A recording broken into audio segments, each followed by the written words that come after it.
good morning guys. May sasabihin lang ako doon sa mga kababayan natin na nagsisimula pa lang mag-YT at maliit pa lang ang bahay nila, yung channel nila ay maliit pa. Kung mag-uumpisa kayo guys, just focus kung ano yung ina-upload nyo at tingnan nyo kung ano ang anong mga gusto nyong pamahagi sa mga viewers nyo. Kung ano yung title ng inyong mga videos and then kung ano yung laman ng videos nyo, yun ay may ano ba ang gusto nyo ipahiwatig, anong ibig nyong sabihin at i-share sa mga viewers nyo at makikita nyo naman yan kung may mga nagnunood sa inyo at continually kung gusto nyo talagang maparami ang mga subscribers nyo, support din kayo sa iba guys. And then, pag marami na kayong mga subscriber, huwag din yung kalimutan yung ibang nag-support sa inyo.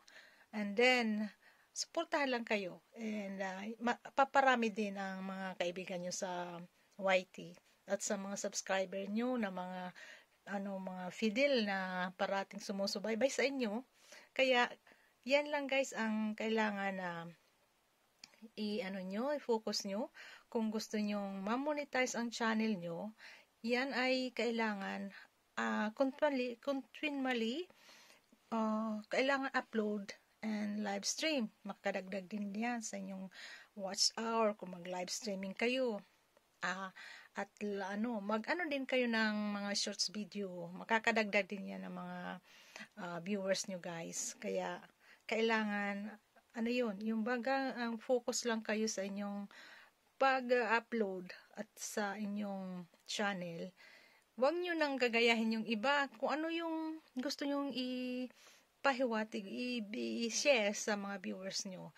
Yung unique nyo talaga, yung inyong ginagawang mga videos. At huwag nyo i-copy yung mga iba. Huwag kayong gagawa kasi ayaw yan ng YT. Hindi niya yan naggusto. Kaya kailangan yung sarili nyo talaga, yung original creativity nyo. Yan lang guys, para maparami ang viewers nyo at yung tataas din ang mga nyo, watch hour at mapamonetize kayo. Doon sa mga baguhan lang. Okay guys, kailangan lang courage lang at saka wag kayong mag-worry sa mga hindi pa monetize. Sabi nila ay mahina daw yung watch hour nila. Kailangan lang ay punta din kayo sa ibang mga viewers natin, mga YouTubers natin, mga kaibigan natin. Kailangan dito sa YT World, tulungan lang yung mga maliit pang mga bahay and then magtulungan tayo para tumaas din ang watch hour nyo, di ba? Okay, bye-bye guys. Take care everyone.